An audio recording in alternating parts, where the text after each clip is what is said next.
ನಮಸ್ಕಾರ ಸ್ನೇಹಿತರೆ. ಇಂಗ್ಲೆಂಡ್ ವಿರುದ್ಧದ 3ನೇ ಟೆಸ್ಟ್ ಪಂದ್ಯದಲ್ಲಿ ಸ್ಫೋಟಕ ಶತಕ ಸಿಡಿಸಿ ರೋಹಿತ್ ಸೃಷ್ಟಿಸಿರುವ ದಾಖಲೆಗಳಷ್ಟು ಗೊತ್ತಾ?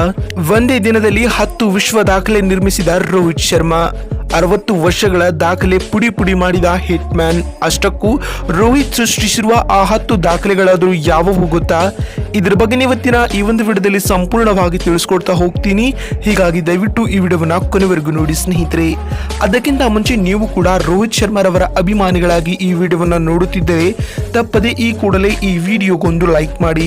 ಹೌದು ಸ್ನೇಹಿತರೆ, ನಿಮಗೆಲ್ಲ ಗೊತ್ತಿರುವಂತೆ ಸದ್ಯ ಟೀಮ್ ಇಂಡಿಯಾವು ಇಂಗ್ಲೆಂಡ್ ವಿರುದ್ಧ ತನ್ನ 3ನೇ ಟೆಸ್ಟ್ ಪಂದ್ಯವನ್ನ ರಾಜ್ಕೋಟ್ನ ನಿರಂಜನ್ ಶಾ ಅಂತಾರಾಷ್ಟ್ರೀಯ ಮೈದಾನದಲ್ಲಿ ಆಡುತ್ತಿದೆ. ಈ ಒಂದು ಪಂದ್ಯದಲ್ಲಿ ಟಾಸ್ ಗೆದ್ದಂತಹ ರೋಹಿತ್ ರವರು ಮೊದಲು ಬ್ಯಾಟಿಂಗ್ ಮಾಡುವ ಆಯ್ಕೆಯನ್ನ ಆಯ್ದುಕೊಳ್ಳುತ್ತಾರೆ. ಅದರಂತೆ ಟೀಮ್ ಇಂಡಿಯಾವು ಉತ್ತಮ ಆರಂಭವನ್ನ ಪಡೆದುಕೊಳ್ಳುವಲ್ಲಿ ವಿಫಲವಾಯಿತು.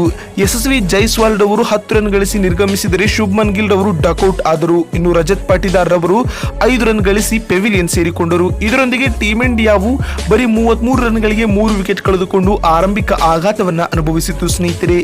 ಇದೇ ವೇಳೆ ಜೊತೆಯಾದ ನಾಯಕ ರೋಹಿತ್ ಶರ್ಮಾ ಹಾಗೂ ಸ್ಟಾರ್ ಆಲ್ರೌಂಡರ್ ರವೀಂದ್ರ ಜಡೇಜರವರು ಟೀಮ್ ಇಂಡಿಯಾವನ್ನ ಮುನ್ನಡೆಸಿದರು. ಅದರಲ್ಲಿಯೂ ರೋಹಿತ್ ರವರು ಆರಂಭದಿಂದಲೂ ತಾಳ್ಮೆಯ ಆಟಕ್ಕೆ ಹೆಚ್ಚು ಒತ್ತು ನೀಡಿದರು ಸ್ನೇಹಿತರೆ. ಅರ್ಧ ಶತಕದ ಬಳಿಕವೂ ಎಚ್ಚರಿಕೆಯ ಬ್ಯಾಟಿಂಗ್ ನಿಭಾಯಿಸಿದ ರೋಹಿತ್ ಶರ್ಮಾ ರವರು 175 ಎಸೆತಗಳಲ್ಲಿ ಶತಕವನ್ನ ಪೂರ್ಣಗೊಳಿಸಿಕೊಂಡರು ಸ್ನೇಹಿತರೆ. ಈ ಶತಕ ಬಾರಿಸುವುದರೊಂದಿಗೆ ರೋಹಿತ್ ರವರು ಹಲವು ವಿಶ್ವ ದಾಖಲೆಗಳನ್ನು ನಿರ್ಮಿಸಿದ್ದಾರೆ.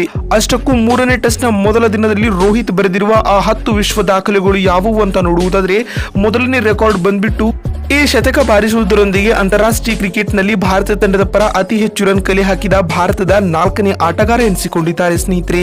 ಟಾಪ್ 3ರಲ್ಲಿ ಕೊಹ್ಲಿ, ಸಚಿನ್, ರಾಹುಲ್ ದ್ರಾವಿಡ್ ಇದ್ದಾರೆ. ಇನ್ನು 2ನೇ ದಾಖಲೆ ಬಂದ್ಬಿಟ್ಟು ಈ ಶತಕ ಬಾರಿಸುವುದರೊಂದಿಗೆ ರೋಹಿತ್ ಶರ್ಮಾ ರವರು WTC ಆವೃತ್ತಿಯಲ್ಲಿ ಅತಿ ಹೆಚ್ಚು ಶತಕ ಬಾರಿಸಿದ ಮೊದಲ ಆಟಗಾರ ಎನಿಸಿಕೊಂಡಿದ್ದಾರೆ ಸ್ನೇಹಿತರೆ. ರೋಹಿತ್ ರವರು ಸದ್ಯ 8 ಸೆಂಚುರಿಗಳನ್ನ ಬಾರಿಸಿ ಪಟ್ಟಿಯಲ್ಲಿ ನಂಬರ್ 1 ಸ್ಥಾನವನ್ನ ಪಡೆದುಕೊಂಡಿದ್ದಾರೆ. ಇನ್ನು 3ನೇ ದಾಖಲೆ ಬಂದ್ಬಿಟ್ಟು ಇಂಗ್ಲೆಂಡ್ ವಿರುದ್ಧದ 3ನೇ ಟೆಸ್ಟ್ ಪಂದ್ಯದಲ್ಲಿ ಭರ್ಜರಿ 2 ಸಿಕ್ಸರ್ ಸಿಡಿಸುವುದರೊಂದಿಗೆ ಟೀಮ್ ಇಂಡಿಯಾ ತಂಡದ ಪರ ಟೆಸ್ಟ್ ಕ್ರಿಕೆಟ್ ನಲ್ಲಿ ಅತ್ಯಧಿಕ ಸಿಕ್ಸರ್ ಬಾರಿಸಿದ 2ನೇ ಬ್ಯಾಟರ್ ಎನಿಸಿಕೊಂಡರು. ಸದ್ಯ ರೋಹಿತ್ ರವರು 212 ಸಿಕ್ಸ್ ಬಾರಿಸಿದರೆ ಇದಕ್ಕೂ ಮೊದಲು MS ಧೋನಿ 211 ಸಿಕ್ಸ್ ಬಾರಿಸಿದರು ಸ್ನೇಹಿತರೆ. ಇನ್ನು 4ನೇ ದಾಖಲೆ ಬಂದ್ಬಿಟ್ಟು 30 ವಯಸ್ಸು ದಾಟಿದ ನಂತರ ಭಾರತ ತಂಡದ ಪರ ಅತಿ ಹೆಚ್ಚು ಶತಕ ಬಾರಿಸಿದ 2ನೇ ಆಟಗಾರ ಎನಿಸಿಕೊಂಡರು ಸ್ನೇಹಿತರೆ.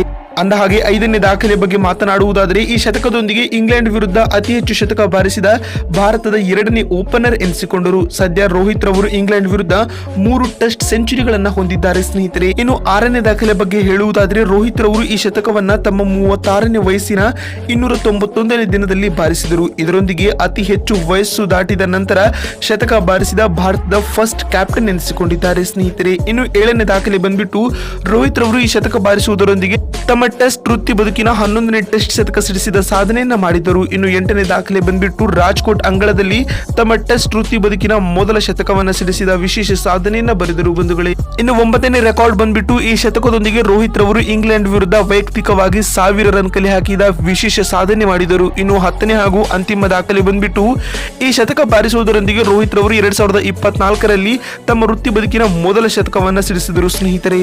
ನೋಡಿದ್ರಲ್ಲ ಸ್ನೇಹಿತರೆ, ಇಂಗ್ಲೆಂಡ್ ವಿರುದ್ಧದ ಮೊದಲ ಟೆಸ್ಟ್ ನ 3ನೇ ದಿನದಲ್ಲಿ ರೋಹಿತ್ ಸೃಷ್ಟಿಸಿರುವ ಟಾಪ್ 10 ದಾಖಲೆಗಳು ಯಾವುವು ಅಂತ ತಿಳಿಸಿಕೊಡುವ ನಮ್ಮ ಈ ಪ್ರಯತ್ನ ನಿಮಗೆ ಇಷ್ಟವಾಗಿದ್ದಲ್ಲಿ ತಪ್ಪದೆ ಈ ಕೂಡಲೇ ಈ ವಿಡಿಯೋಗೊಂದು ಲೈಕ್ ಮಾಡಿ.